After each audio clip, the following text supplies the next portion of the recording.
자, 지금 이제 3기가 시작됐는데, 지금 이제 한 2달 정도 남았죠. 2달 좀 더 남았는데, 지금이 점점점 가장 중요한 시기입니다. 여러분이 요때 멘탈이 흔들리면은 다 공부가 공으로 가요. 그동안 해왔던 게. 근데 이제 지금 공부 구력이 좀 짧으신 분들이 있어요. 그런 분들이 3기 때 정도 돼가지고는 막 뭐랄까 정리가 안 되고 부담만 느껴가지고 이것도 저것도 안 되는 식으로 흘러가는 사람도 있어요. 본인이 이 시험이라는 게 어느 정도의 공부 시간이 축적돼야 되거든요. 근데 그게 안 되신 분들은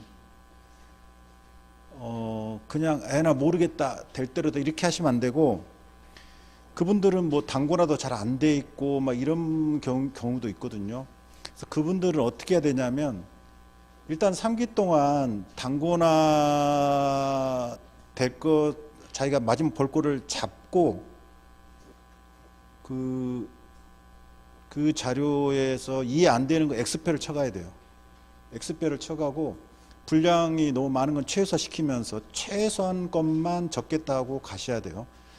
그 중에서 좀 너무 중요하다 생각하는 건 이해가 안 돼도 무조건 가고요. 이해가 안 되는 거 그 외의 것들은 다 X표 치셔야 돼요. 근데 그렇게 하고 이제 마지막 한 달 동안 그 범주 내에서 죽어라고 돌려보고 시험장에 들어가서 꼭 한번 시험을 봐보셔야만이 뭔가 공부의 나름대로의 자기의 앞으로 방향성이 설정돼요. 그렇지 않고 그냥 막 아직 나는 공부가 안 됐으니까 막 정신 하나도 없고 이렇게 돼버리면은 그냥 시간이 흘러가 버려요. 그래서 본인이 지금 공부 구력이 혹시 짧으신 분들은 3기 동안에 마지막 볼 단고나를 선택하셔가지고 그 범주 내에서 X표를 쳐가면서 마지막 정비만 해가지고 그것만 돌리셔야 되고요. 그렇지 않으면 지금부터가 정말 중요합니다. 본인이 어느 정도 지금 공부 구력이 있다, 그리고 나름대로 지금 단고나 자료 이해도 어느 정도 암기가 좀 됐다, 이분들은 지금부터가 정말 중요해요. 갈수록 중요도가 높아져요. 마지막 한 달이 1년 나머지 기간과 거의 동일한 정도의 중요한 기간이라고 보시면 돼요. 마지막 한 달이 여러분이 1년 동안 공부해온 것의 동가치 정도 보시면 돼요. 점점 중요하거든요. 그러니까 지금부터는 이제 그동안 정리했던 것을 자꾸 반복하셔야 돼요.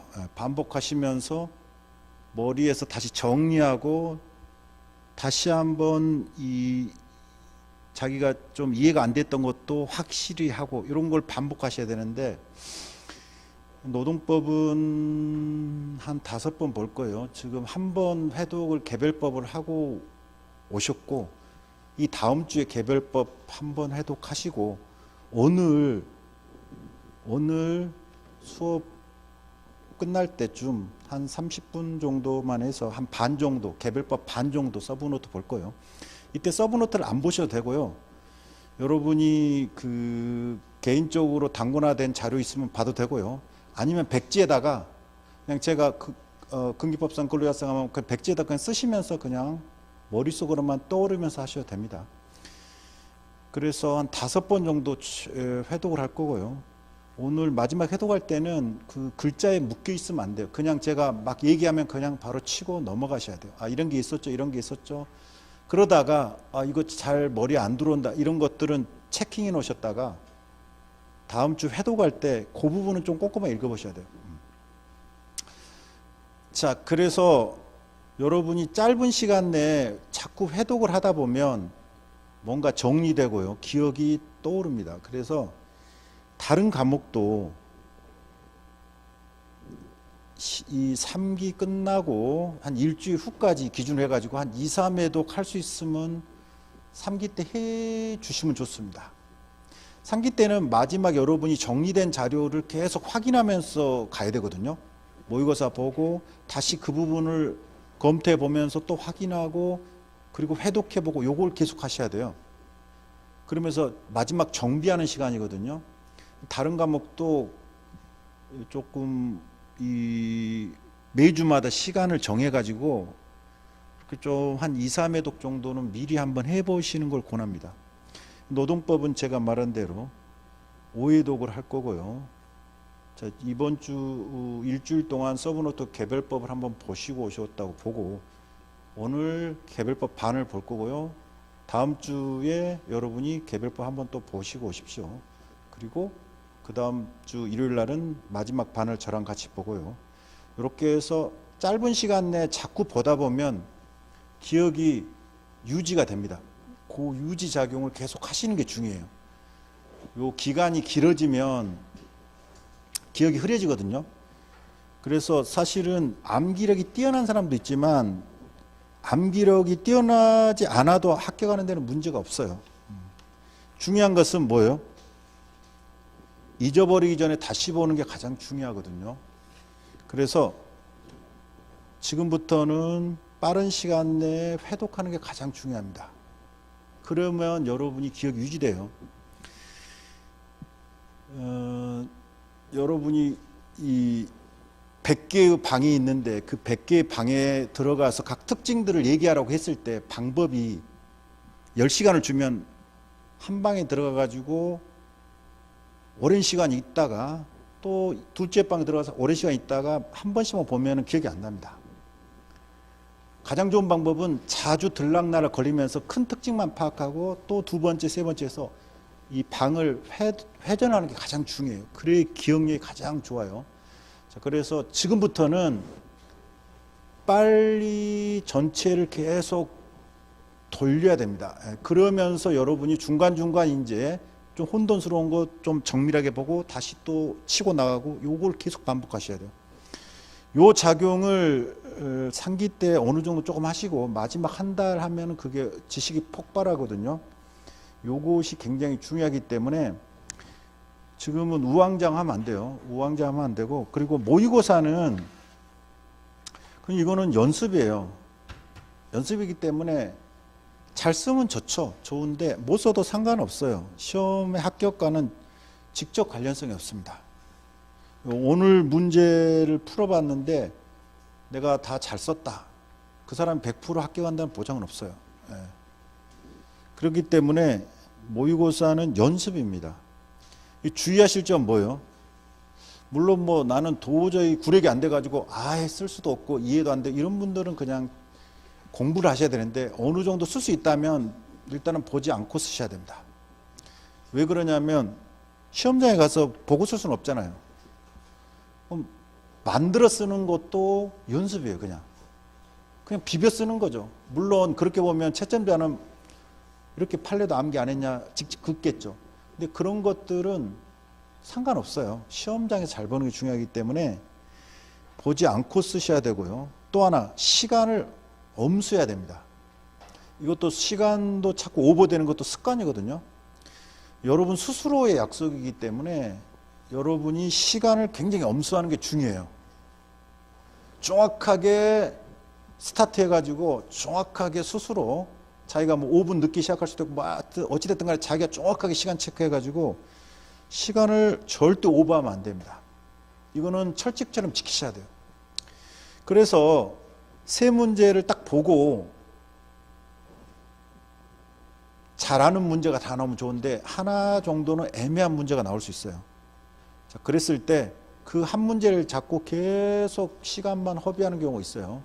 그렇게 하시면 안 됩니다.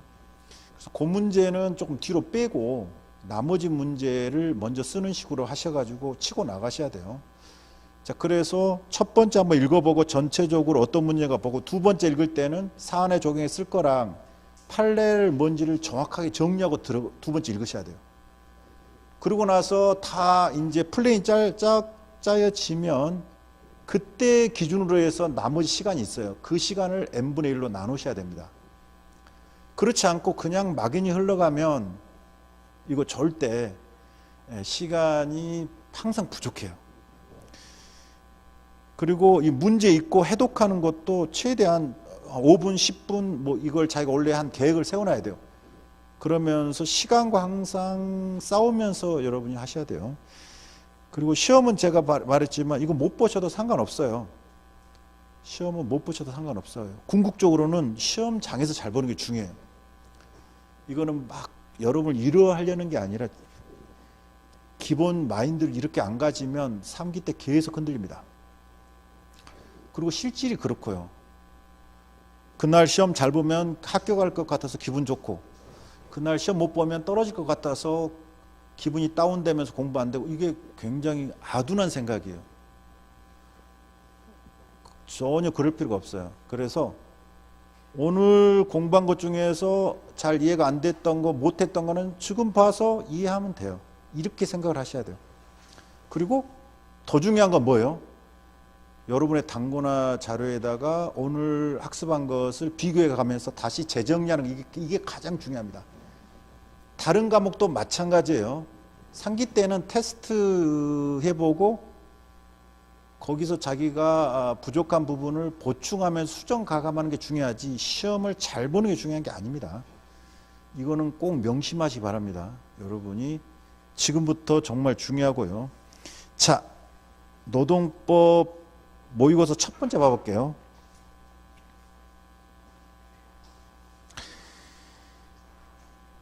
자, 문제 1번을 보시면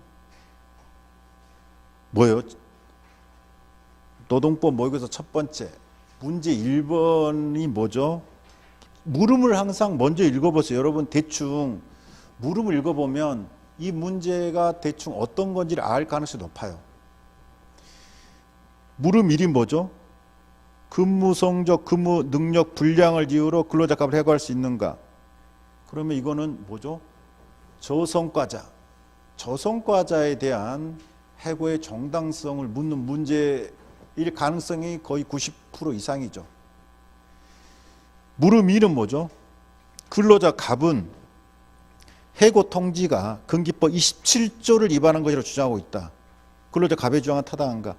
27조는 서면으로 해고 사유와 해고 시기를 통보하도록 돼 있고, 특히 해고 사유 기재에 있어서 최근에 뭐죠? 어느 정도 기재해야만 되는가? 이 문제가 발생을 하죠. 최근에. 그래서 해고 사유 적시와 관련된 문제라는 어느 정도 추정을 하고 여러분이 들어가셔야 돼요. 문제 1을 읽어볼게요. 자, K주식회사는 조선업을 영위하는 회사이고 근로자 갑은 K주식회사와 기간의 정함이 없는 근로계약을 체결한 자이다. K주식회사는 매년 전 직원을 상대로 자, 객관적 자료, 여러분이 근무 성적, 근무 능력, 분량을 이유로라고 하면 솔직히 말하면 실제 시험에서 그냥 읽을 수도 있는데요. 조금 더 빠른 사람들은 어떻게까지 할까요? 그 판례를 떠올려 보시는 게 더 좋습니다. 시간을 줄이려면 최근 판례가 뭐였어요? 일단은 평가가 공정하고 객관적이어야 되죠. 첫 번째가 그렇잖아요. 첫 번째가 그 평가가 공정하고 객관적이어야 되잖아요. 두 번째가 상대적으로 낮은 게 아니라 최소한의 수준에도 못 미쳐야 되죠. 두 번째가. 세 번째는 향후 개선 가능성. 이 세 가지가 포인트였거든요. 잊어버렸을 거예요, 아마. 여러분이 기억을 하실 분도 있겠지만 잊어버렸을 거예요. 최근 판례와 관련해 가지고 나눠드렸던 그 자료 등 뭐 판례도 있었지만, 그래서 이걸 사실상 머릿속에 떠올리고 바로 들어가면 시간을 줄이겠죠. 두 번을 읽으면서 사안의 적용 체킹하기보다는 그냥 바로 이게 가능성이 높으면 바로 룰을 떠올리고 바로 사안의 적용에 쓸 걸 체킹 1, 2, 3. 그래서 객관적인 자료를 토대로 인사평가를 실시했다. 이거는 이 객관적 자료가 또 잘못됐냐 안 됐냐 이렇게 따지면 끝이 없고, 이 자료가 공정하고 객관적인 기준에 따라 아마 이루어졌을 거야. 이걸 추정해 주죠. 자, 근로자 갑은 주식회사가 매년 시작하는 인사평가 결과 자, 전체 근로자 1000명 중에 1000명이다. 천등이다. 이건 뭐예요? 꼴등이죠. 그러면 이거는 일단은 근무 성적이 불량한 게 맞는데 단순히 첨등이라 해서 무조건 이게 해고 가능성이 있는 건 아니에요. 근데 2016년부터 2020년까지 계속 그러면 4년이죠. 6, 7, 8, 9, 10, 5년이죠. 5년 동안 지속적으로 일했다. 이런 것은 이 사람은 누가 보더라도 뭐죠? 객관적으로 직무 수행 능력이 최하라는 거죠. 천등이었다가 또 뭐 조금 올라갔다가 이게 일반적이잖아요. 근데 이 사람 항상 꼴등이다. 이 자체가 이 사람은 최소한의 직무 수행 능력도 못 갖췄다고 볼 가능성이 높은 문제죠. 업무상 잘못을 인한 문제점이 발생한 매년 1회 이상 직무 경고도 받았다. 이것도 마찬가지죠. 이에 KH 계산은 근로자 갑에 대해서 10개월 동안 직무 교육을 받게 한 후 직무 재배치를 했으나 이후에도 여전히 업무 수행상 문제점이 계속 발생했다. 이 말은 뭐예요? 향후 개선 가능성이 없다는 거죠. 그렇죠? 그래서 여러분 바로 예시 답안을 봐볼까요? 예시 답안.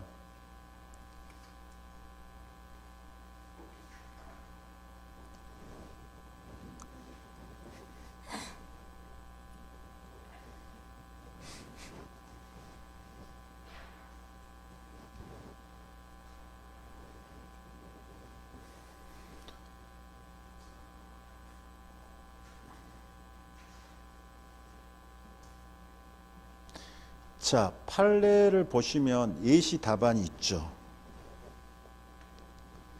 예시 답안을 보시면 판례 법리를 바로 봐볼까요? 평가, 최소, 개선 사회. 첫 번째가 평가가 공정하고 객관적이어야 되고, 그 다음에 직무 수행 능력이 최소한에도 못 미쳐야 되고, 향후 개선 가능성이 없어야 되죠. 그래서 평가, 최소, 개선 사회. 근기법 23조 1항은 사용자는 근로자에게 정당한 이유 없이 해고하지 못한다고 하여 해고를 제한하고 있다. 사용자가 취업규칙에서 정한 해고 사유에 해당하는 이유로 근로자를 해고할 때도 정당한 이유가 있어야 한다. 일반적으로 여기서부터가 중요하죠. 앞에는 사실 뭐 안 써도 상관없죠. 이거는 뭐예요? 그냥 조문의 해설이니까 이 부분은 판례에서 적시했어도 안 써도 상관없고, 동그라미 2번부터가 여러분이 쓰셔야 되죠. 일반적으로 사용자가 근무 성질이나 근무 능력이 불량하여 직무를 수행할 수 없는 경우에 해고할 수 있다고 정한 취업규칙 등에 따라 근로자를 해고한 경우, 사용자 근로자의 근무 성질이나 근무 능력이 불량하다고 판단한 근거가 되는 그 평가, 이게 첫 번째죠. 평가. 첫 번째가 평가입니다. 평가. 이 평가가 공정하고 객관적 기준에 따라 이루어지는, 그래서 첫 번째가 평가를 기억하셔야 돼요. 그래서 이 판례를 이제 암기했으면 동그라미 1 평가를 해놓고 이 사실관계 읽으면서 그 관련된 걸 찌끄고는 동그라미 1 이렇게 적어 놓으셔야지 나중에 사안에 적용할 때 그것을 디테일하게 할 수 있어요. 그렇지 않으면 계속 두세 번 읽어봐야 돼요. 여러분이. 동그라미, 여러분이 실질적인 동그라미 1번은 평가입니다. 평가. 평가가 공정하고 객관적 기준에 따라 있는, 이게 평가예요. 평가. 요거를 기억하셔야 돼요. 두 번째는 최소죠. 평가, 최소, 개선사에 대해 최소죠. 근로자의 근무 성적이나 근무 능력이 다른 근로자에 비해 상대적으로 낮은 정도를 넘어 일반적으로 그들은 최소한에도 못 미친다. 여기죠. 두 번째입니다. 상대적으로 낮은 게 아니라 최소한의 수준에도 못 미친다. 그래서 최소가 동그라미 두 번째예요. 세 번째가 향후 개선 가능성이죠. 개선. 향후 개선 가능성은 인정되기 어렵다. 요 세 가지 포인트예요. 평가, 최소, 개선사회. 평가, 최소, 개선사회. 요거를 기억하셔가지고 이 문장은 그대로 안 써도 상관없어요. 이 문장을 이대로 꼭 100% 쓰려고 할 필요가 없어요, 여러분. 이걸 완전히 사진 찍듯이 꼭 쓸 필요는 없잖아요. 하지만 중요한 것은 문장 자체는 이상하면 안 돼요. 만들어 써도 되지만 문장 자체가 읽으면서 자꾸 막 이상하게 이 문맥 자체가 이상하게 쓰시면 안 되지만 문구는 어떻게 바꿔도 상관없어요. 하지만 평가 최소 개선 사회에서 평가 최소 개선 이 세 가지 포인트를 기억하셔야 됩니다. 그리고 요거를 동그라미 1, 2, 3을 해가지고 문제지에다가 읽으면서 동그라미 1 관련된 거, 동그라미 2 관련된 거, 동그라미 3 이렇게 해가지고 사안에 적용할 때 바로 쓰실 수 있도록 시간을 줄이셔야 돼요. 그렇지 않으면 계속 왔다 갔다 한다든지 뭔가 정돈되지 않는 사안의 적용을 쓸 가능성이 높습니다. 그냥 대충 두리뭉실하게 해가지고 막 쓸 가능성이 높아요. 뭔가 명료하고 정착하게 쓰시려면 이렇게 하셔야만이 시간이 줄습니다. 그래서 평가 최소 개선사에 요 세 가지 요것이 되면 뭐라고요? 사회통념상 고용관계를 계속할 수 없을 정도인 경우에 하나요. 여기에 해당하죠. 사회통념상 고용관계를 계속할 수 없을 정도에 해당해야만 23조 1항의 정당한 이유가 있잖아요. 자, 그래서 평가 최소 개선사에 여러분이 이 부분을 정확하게 기억해 두셔야 됩니다. 평가 최소 개선사에 최근에 이 저성과자와 관련된 판례들이 많이 나오고 있기 때문에 요 판례, 최근 판례를 여러분이 좀 잘 알아두셔야 돼요.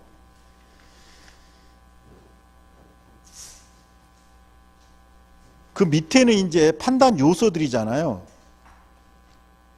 두 번째 문단, 사회통념상 고용관계를 계속할 수 없을 정도인지는 근로자의 지위와 담당 업무의 내용, 그에 따라 요구되는 성과나 전문성 정도, 여러분이 판단 요소를 다 암기하시는 분도 있어요, 사실은. 하지만 머리 깨지죠.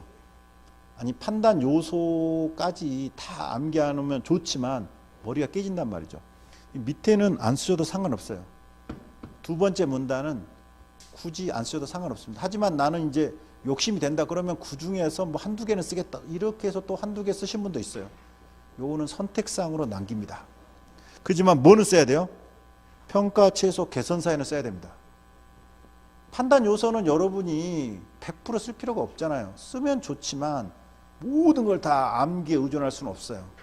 근데 이제 공부가 좀 여력이 되면은 조금 더 써야 돼. 그러면 읽어보다가 한두 개만 쓰셔도 상관없고 아예 안 쓰셔도 상관없습니다. 여튼 평가 최소 개선사에는 여러분이 정확하게 기억을 해 두셔야 돼요. 최근에 이에 대한 판례들이 계속 나오고 있기 때문에 여러분이 이 부분은 정확하게 기억을 하셔가지고 꼭 요건 나오면 맞힐 수 있도록 해 주시기 바랍니다. 자, 그래서 사실은 여기까지만 하면 문제는 다 풀려버리죠. 여기까지 읽으면 풀려버려요, 문제가. 문제 자체는 풀려요. 답안을 봐볼까요? 쟁점의 정리. 근로자 갑에 대한 해고가 정당하려면 근기법 23조 1항에 정당한 이유가 있어야 되죠. 근무 성적, 근무 능력 분량이 사회통념상 고용관계를 계속할 수 없는 경우에 해당하는 이게 포인트죠. 23조 1항의 정당한 이유는 케이스 바이 케이스이기 때문에 우리가 일률적으로 말할 수 없잖아요. 판례는 사회통념상 고용관계를 계속할 수 없을 정도면 정당한 이유가 있다 이렇게 보는 거잖아요. 그러면 케이스마다 다 달라요. 그런 경우 우리 근무 성적이나 근무 능력 분량은 평가 최소 개선 사회에 해당하면은 된다고 보는 거니까 요거를 기억하셔야 됩니다. 평가 최소 개선 사회. 요거를 기억하시기 바랍니다. 관련 규정 23조 1항 적어주시고요. 판례 법리 쭉 적어주시고 사안의 적용은 요거는 여러분이 이제 좀 꼼꼼하게 이런 식으로 적어주면 좋다는 거죠. 사안의 적용을 조금 더 디테일하고 좀 정비되게 적어주면 좋다는 겁니다. 평가 기준의 객관성. K주식회사는 매년 전 직원을 상대로 객관적 자료를 토대로 인사평가를 실시하고 있다. 따라서 근로자 갑의 근무 성질이나 근무 능력이 불량하다고 판단한 근거가 이럴 것이다 이렇게 보는 거죠. 공정하고 객관적 기준에 따라 아닐 수도 있는데 이 문제를 풀어야 되잖아요. 문제를 어차피 OX를 정해놓고 답을 쫓아가는 개념이잖아요. 이 객관적 자료가 아닐 수도 있지만 여러분은 문제를 지금 한쪽으로 방향을 설정하고 푸는 거예요. 주관식은 열린 정답은 원리는 없어요. 출제자가 답을 정해놓고 문제를 내요. 근데 이 해독하는 사람이 이렇게도 해독할 수 있고 저렇게 해독할 수 있으면 안 좋은 문제입니다. 그 문제는 좋은 문제가 아니에요. 즉 갑론을박되는 문제들 있죠. 그 문제는 좋은 문제가 아니에요. 자, 넘겨볼게요. 3페이지. 최소한의 직무수행 능력 결여. 근로자 갑은 K주식회사가 매년 시행하는 인사평가 결과 1000명 중 1000등이었고 그것이 5년 동안 계속적으로 지속됐죠. 또 매년 직무 경고도 받았죠. 이 정도 되면 상대적으로 낮은 정도가 아니라 누가 보더라도 최소한에도 못 미친다 이렇게 보는 게 타당하다. 만들어가는 겁니다. 향후 개선 가능성. K회사가 10개월 동안 직무 교육을 받았지만 개선한 점이 하나도 없죠. 자, 이렇게 보면은 향후 개선 가능성도 사실은 어려울 거다 이렇게 판단되죠. 그래서 로마자 네 번째 소결이라고 써도 되고요. 쭉 이렇게 써주시면 됩니다. K주식회사는 취업규 측의 근무 성력, 근무 능력이 현재 불량하여 직무를 수행할 수 없다고 인정되는 경우를 해고 사유로 기재하고 있고 근로자 갑의 근무 성력, 근무 능력의 불량이 사회통념상 고용관 계속할 수 없을 정도에 해당한다고 판단되기 때문에 해고할 수 있다. 결론은 질문에 응대하듯이 쓰셔야 됩니다. 질문이 뭐예요? 갑을 해고할 수 있는가? 있다 이겁니다. 자, 이 문제는 생각보다는 깔끔한 문제예요. 심플한 문제입니다. 그런데 핵심 뭐예요? 이 판례를 정확하게 기억하고 있는가 이거죠. 판례 중에서 두 번째 문단은 못 써도 된다 했어요. 제가 판단 요소 있잖아요. 그거 기억 못 해도 돼요. 근데 평가 최소 개선 사유는 기억을 해 주셔야 돼요. 그리고 두 번째 포인트는 뭐죠? 사내 적용을 조금 정돈되게 써주냐 이거예요. 사내 적용을 막 뭉땡그려 가지고 막 대충이 아니라 뭔가 정비돼서 써주냐 이 포인트입니다. 생각보다 짧은 시간 내에 정확하게 써줄 수 있는 정도의 분량이고요. 그래서 여러분이 이 문제를 잘 못 쓰셔도 상관없어요. 지금 잘하면 됩니다. 지금 이 문제 혹시 나오면 아 이거는 내가 잘 썼다 이렇게 하시면 되는 거예요. 지금부터는 항상 그렇게 가셔야 돼요. 이거 잘 못 썼다 망했다 이게 아닙니다. 자, 그래서 답안을 내가 여유로우면 이것저것 더 쓸 수도 있지만 일단 핵심을 잘 쓰는 게 중요합니다. 답안을 막 엄청나게 많이 쓰는 게 중요한 게 아니에요, 여러분. 막 다 때려 부어가지고 이것저것 다 많이 쓰는 게 중요한 게 아니라 정확하게 핵심을 잘 쓰는 게 중요하고요. 그 이상 이제 내가 여유가 있을 때는 뭐 더 부가적으로 쓸 수는 있겠지만 핵심은 심플하게 정확하게 쟁점되는 바를 정확하게 적는 게 중요해요. 그리고 이왕이면 문장이 조금 읽는 사람으로부터 혼돈되지 않게 적는 게 중요합니다. 이 읽을 때 문장이 잘 안 읽히는 문장들이 있어요. 그런 문장들은 다 썼어도 점수가 잘 안 나옵니다. 제일 좋은 답안은 뭐예요? 빨리 익히는 답안이 제일 좋은 답안이에요. 그냥 빨리 쭉 읽고 이 답안이 제일 좋은 답안입니다. 이걸 왜 썼지? 이게 무슨 내용이지? 이거 안 좋은 답안이에요. 어차피 채점자는 어때요? 이미 자기가 채점할 대상이 머릿속에 들어가 있어요. 그거 찾아서 그냥 추적하는 개념이지 논문을 읽듯이 어떻게 썼는지 이렇게 안 봅니다. 시간도 없고요. 한 몇 분 내에 다 끝나버려요. 여러분 한 답안에 3, 4분? 그냥 쭉쭉쭉쭉쭉 보고 끝내요. 자, 그렇기 때문에 답안이 정확하게 현출되는 게 중요합니다. 자, 그 다음 볼까요? 무르미가 뭐예요? 근기법 27조죠.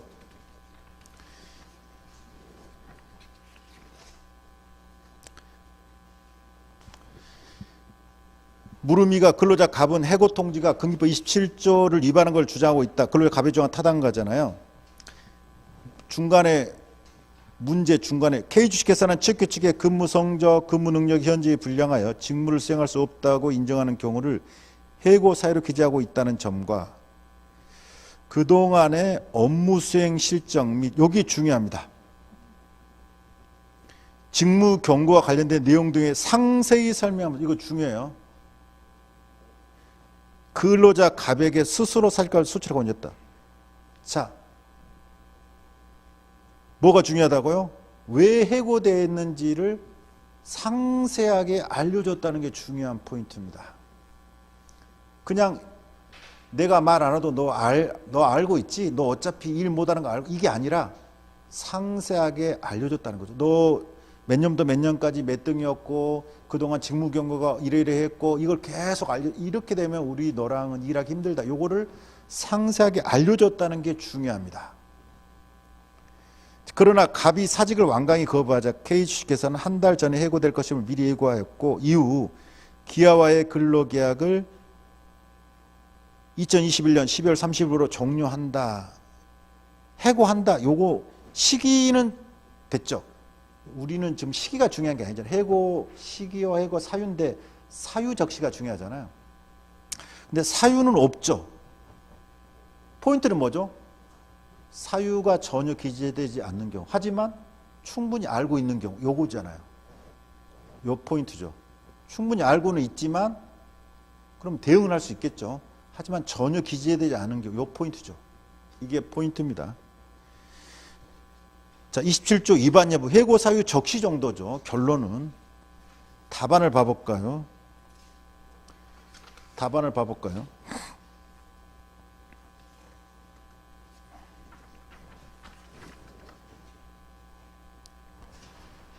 답안 4페이지. K주식회사는 해고 통지 전에 자, 해고 사유를 상세히 설명했다. 이게 포인트죠. 그냥 한 게 아니라 분명히 정확하게 알려줬다는 게 포인트입니다. 근데 중요한 것은 서면에는 전혀 안 기재했다. 이게 포인트. 이 두 가지가 포인트예요. 상세히는 알려줬지만 기재는 하나도 하지 않았다. 이 두 가지가 핵심 포인트입니다. 자, 이 경우에 27조 위반에 해당하는지 이게 포인트잖아요. 이 포인트를 정확하게 집어내 주셔야 됩니다. 27조 적어주고요. 판례법리 봐볼까요? 판례법리는 여러분이 이제 그래도 어느 정도 공부하셨기 때문에 적을 내용들은 많이 있을 거예요. 27조는 사용자가 근로자를 해고하려면 해고 사유, 해고 시기를 서면으로 통지해야 그 효력이 있다고 규정하고 있다. 이러한 규정은 취지를 적어주죠. 해고 사유 등의 서면 통지를 통해 근로자라 하여금 근로자를 해고하는데 사용자라 하여금 신중이죠. 첫 번째가 신중. 그 다음에 존시사명이죠. 존부와 시기, 사유, 명확, 존시사명. 분쟁을 적정 용의 해결. 두 번째가 분쟁이잖아요. 분쟁 적정 용의 해결. 존시사명. 세 번째가 대응이죠. 근로자가 적절히 대응. 이 취지는 암기를 해두라 있죠. 사용자 신중, 근로자 대응, 분쟁 적정 용의 해결이잖아요. 요 취지. 그래서 사용자가 해고 사유 등을 서면으로 통지할 때는 누구? 근로자 처지에서 해고 사유가 무엇인지를 구체적으로 알 수 있도록 해야 된다. 이게 대원칙이죠. 다만 해고 대상자가 이미 해고 사유가 무엇인지를 구체적으로 알고 있고 엔드예요. 그에 충분히 대응할 수 있는 상황 두 가지 다 들어가야 됩니다. 두 가지 다 들어가야 돼요. 뭐예요? 이미 알고 있고 충분히 대응할 수 있는 상황. 자, 요 케이스는 여기에 해당할 수 있습니다. 상세히 알려줬죠. 그러면 그것 때문에 자기가 해고된다는 걸 충분히 알고 있었어요. 그러면 자기가 여기에 대해서 대응할 충분한 시간, 상황을 다 여기에 해당하죠. 그래서 해고 통지서에 해고 사유를 상세히 기재하지 않았더라도 이 조항을 위반한 것으로 볼 수 없다. 자, 여기까지가 기본 원칙이죠. 여기까지 써주셔야 됩니다. 상세히 기재하지 않아도 가능한 경우가 어느 경우인지. 자, 그러나 근기법 27조의 규정 내용과 취지를 고려할 때 해고 대상자가 해고 사유가 무엇인지를 알고 있고 그에 대응할 수 있는 사항이었다 하더라도 여기 똑같죠. 상세히 기재하지 않아도 되는 케이스가 여기 똑같은 내용이잖아요. 알고 있고 대응 가능 두 가지잖아요. 이렇더라도 사용자 해고 사유를 서면으로 통지하면서 해고 사유를 전혀 기재하지 않으면 어떻게 된다? 이거는 안 된다는 겁니다. 자, 세 가지 논법으로 흘러갑니다. 첫 번째가 뭐예요? 27조 규정 취지.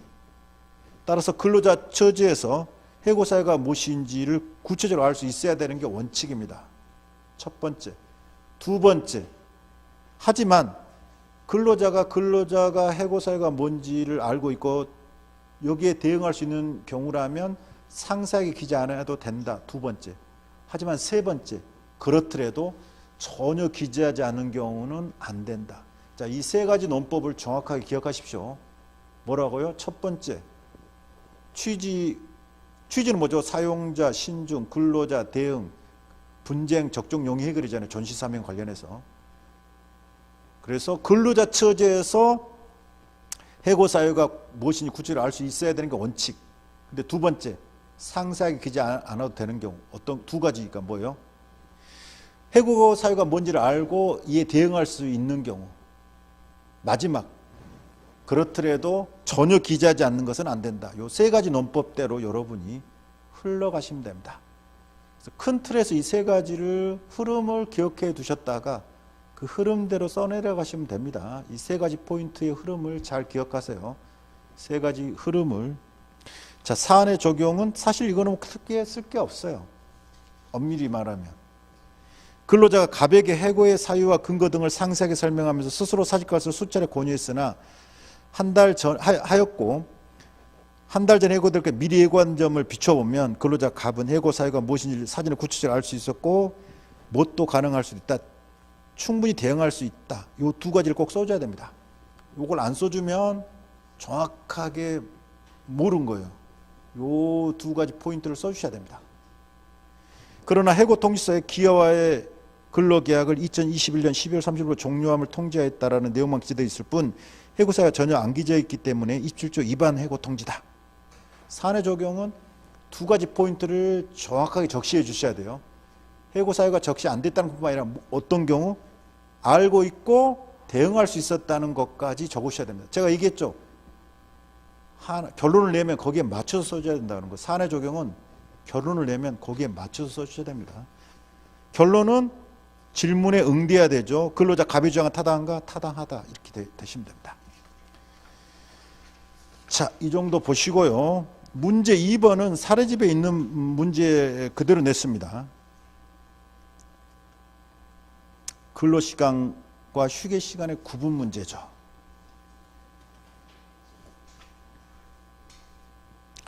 자, 한번 볼까요? K아파트 입주자 대표회의는 아파트를 인재하면 뭐죠? 입주자 대표, 즉 거기에 사는 사람들이 이 비법인 사단의 성격이거든요. 비법인 사단의 성격에서 사실은 공동으로 운영해야 되잖아요. 이 아파트. 그래서 입주자 대표회의가 구성이 되고요. 입주자 대표회의는 감시 단속적 근로자에 대한 고용노동부 장관의 승인을 받은 후 이 노동 강도가 낮은 자들은 어때요? 여러분이 근기법 1차에서 배우시죠. 우리 근기법상 근로시간 규제를 안 받을 수 있잖아요. 감시 단속적 근로자들은 무조건이 아니라 고용노동부장의 승인을 받으면 경비원들을 고용하여 아침 7시부터 다음날 아침 7시까지 24시간 거의 근무하게 하고 그 다음날 쉬는 격일제 근무 제도를 운영하고 있다. 근로계약서에는 근로시간은 18시간으로 휴게시간은 6시간으로 명시되어 있고, 자, 근로계약서 취업규칙 단협에 어떻게 돼 있는가가 첫 번째라 그랬죠. 기억이 날지 모르겠어요. 일단은 보통은 실질적으로도 어때요? 문제가 발생하면 서면상 어떤 약정된 거 있잖아요. 그런 것들을 가져오라 그랬죠. 그 다음에 실제 어떻게 운용되고 있는가, 이 두 가지가 포인트인데, 형식상은 휴게시간이 6시간으로 돼 있어요. 자, 휴게시간은 점심은 1시간, 저녁 시간도 1시간, 야간은 보통 이제 잠자는 시간이죠. 이렇게 세 개로 구분되어 있죠. 자, 점심 휴게시간과 저녁 휴게시간에 대해서 적고 있습니다. 아파트 관리 사무실과 각 경비실 출입구에 휴게시간을 표시하고 있고, 쉬니까 주민들한테 쉬게 하라는 소리죠. 경비원들은 각자의 상황에 따라 자유롭게 식사 시간 및 휴식 시간을 활용하고 있다. 자, 휴게 시간은 자유의 원칙이 중요하죠. 지감독에서 벗어나서 자유롭게 이용할 수 있어야 되죠. 그래서 외출 같은 것도 가능해야 되죠. 원칙적으로. 도시락을 가져오는 경비원들은 경비실에서 식사를 하지만 필요한 경우 자유롭게 외부 식당을 이용하기도 하고 거주지가 가까운 경비원들은 집에 가 식사를 하기도 했다. 자, 이런 내용들은 다 뭐예요? 실질적 지감독 하에서 완전히 벗어날 수 있는 시간이라는 겁니다. 그러면 이건 뭐예요? 휴게 시간이란 말이죠. 근로시간이냐 휴게시간이냐의 가장 큰 포인트 하나로 얘기하는 뭐예요? 실질적 지감독하에 있냐 이거잖아요. 가장 큰 포인트는 그거잖아요. 실제 현재 근로 제공하고 있냐가 중요한 게 아니라 실질적 지감독하에 있냐 이게 포인트잖아요. 실질적 지감독하에 없다는 것은 근로자가 자유롭게 그 시간을 활용할 수 있다는 거고, 따라서 저녁 시간, 점심 휴게 시간, 저녁 휴게 시간은 뭐예요? 실질적 지감독가 있지 않고 근로자가 그 시간을 자유롭게 이용할 수 있기 때문에 휴게 시간에 해당한다. 자, 근데 야간 휴게 시간 봐볼까요? 야간 휴게 시간에는 사실상 입주민들의 민원이 거의 없으므로 경비원들은 경비실에 별도의 휴게 장소나 수면 장소가 마련되어 있지 않아. 여러분이 기억하실지 모르겠지만 판례가 어떤 것도 중요시했어요? 자유롭게 이용할 수 있는 휴게 장소 구비 여부, 이것도 중요한 판단 요소로 봤습니다. 그래서 그건 좀 특이하기 때문에 제가 기억해 놓으라 했죠. 그건 좀 기억해 놓으라 했잖아요. 자유롭게 이용할 수 있는 휴게 장소 구비 여부도 판단 요소인데 이거는 조금 특이하니까 한번 기억해 놓으라. 판단 요소를 다 알 수는 없어요. 좀 특이한 것들은 기억을 해 두시면 좋잖아요. 별도 휴게 장소 수면은 마련되어 있잖아. 경비실 내 의자에 앉아 수면을 취하고 있다. 앉아서 조는 거죠. 그냥 꾸벅꾸벅 가면 상태라 그러죠. 다만 입주자 대표에 의해서는 야간에 발생할 수 있는 긴급 상황에 대비해 경비실에 불을 켜고 근무복을 착용한 상태에서 의자에 앉아서 가면 상태. 이건 뭐죠? 자기는 자되 언제든 옆에서 깨면 바로 일어날 수 있는 상황이죠. 가수면 상태죠. 휴식을 취하도록 하고 있다. 이 말은 뭐죠? 대기적 성격이죠. 대기적 성격이잖아요. 여러분이 근로 제공하고 있지 않고 대기하고 있어도 뭐예요? 근로시간을 보잖아요. 여러분이 대기시간도 근로시간이죠. 그래서 이건 대기적 성격을 얘기하죠. 경비원으로 2년간 근무하고 퇴사한 근로자 갑은 24시간 격일제 근무로 인하여 사실상 6시간의 휴게시간도 근로시간에 해당한다. 6시간에 대한 임금 및 그에 따른 추가 퇴직금을 청구했다. 하지만 K아파트 입주자 대표에는 6시간의 휴게시간에 대해서는 임금을 지급할 의무가 없다. 결론은 뭐죠? 이 6시간이 근로계약서상은 휴게시간이지만 실질적 지감독하에 해당하는 근로시간에 해당한다면 임금 지급해야 되기 때문에 결론은 뭐죠? 근로시간인지 휴게시간 요거죠. 핵심이 그거잖아요. 포인트의 핵심은 그겁니다. 답안을 봐볼까요?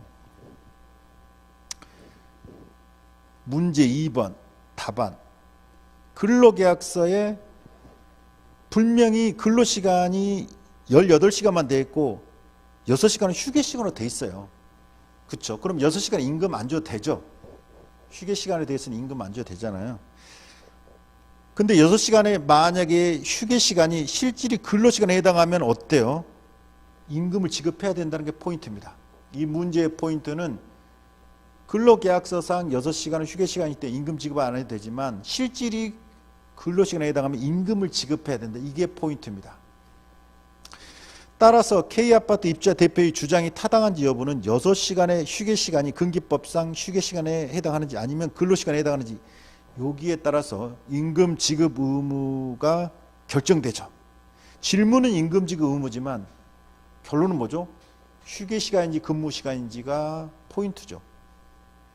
관련 규정은 근로시간에 대한 정의 개념은 근기법에 없죠. 다만 이제 법정 근로 시간만 이렇게 몇 시간 이렇게 돼 있죠.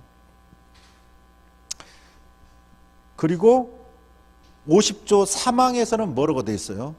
근로시간을 산정하는 경우 작업을 위해 근로자가 사용자의 지휘감독 아래에 있는 대기시간 등도 근로시간을 본다는 이 규정은 있죠. 요거는 관련 규정으로 볼 수가 있죠. 실질적 지휘감독하에 있다고 보는 시간이죠.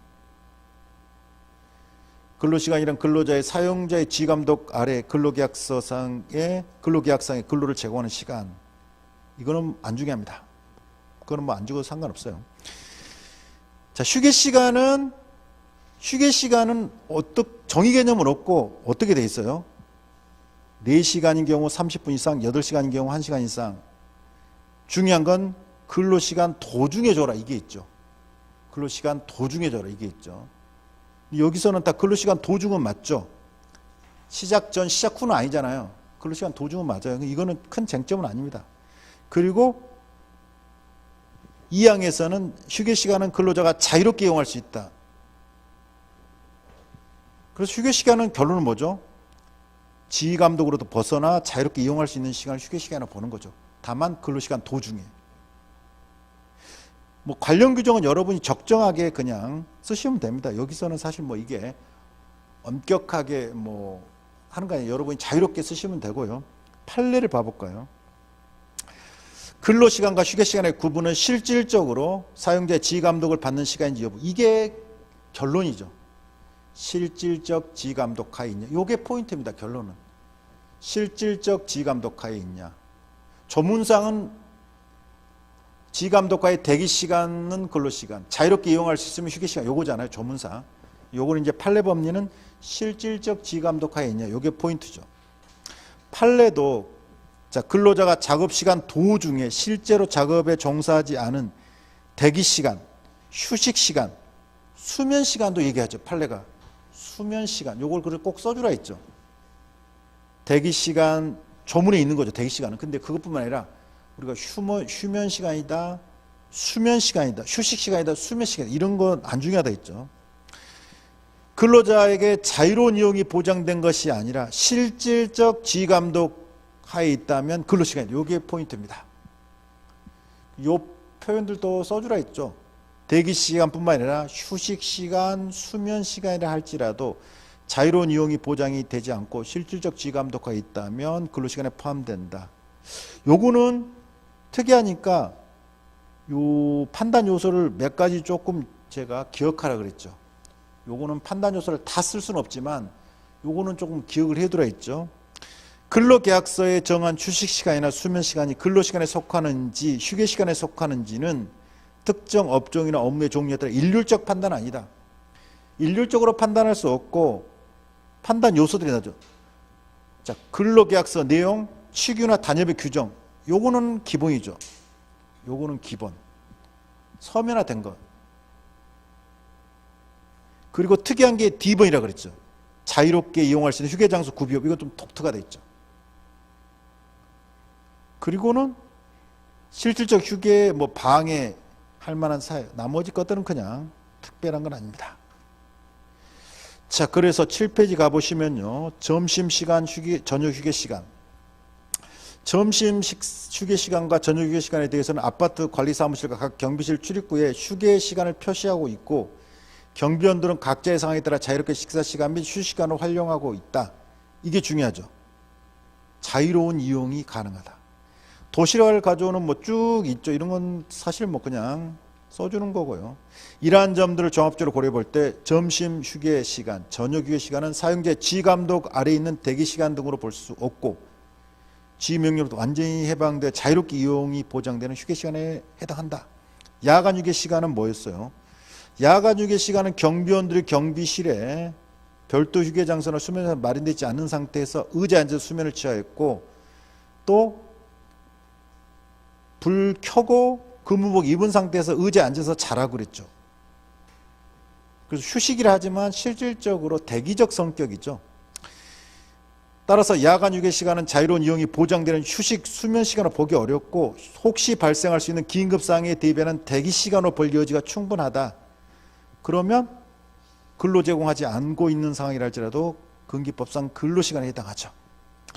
결론, 점심 휴게 시간과 저녁 휴게 시간은 근기법상 휴게 시간에 해당되고 야간 휴게 시간은 근기법상 근로시간에 해당한다. 따라서 6시간의 휴게 시간에 대해서는 임금 지급 의무가 없다는 K아파트 입주 대표의 주장은 점심과 저녁 휴게 시간에 대해서는 타당하나 야간 휴게 시간에 대해서는 부당하다. 자, 이렇게 보시면 됩니다. 자, 오늘 문제 첫 번째 문제인데 뭐 여러분이 잘 못 쓰셨어도 상관없습니다. 약간 문제 1번은 둘 다 중요한 주제고요. 사실 문제 2번은 중요한 주제는 아니에요.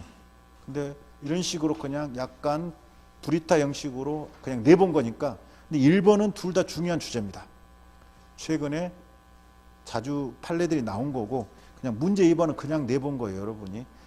여러분이 잘 아는 문제뿐만 이렇게 애매한 문제가 나오더라도 잘 쓸 수 있는 게 중요하니까. 자, 문제는 이렇게 보시고요.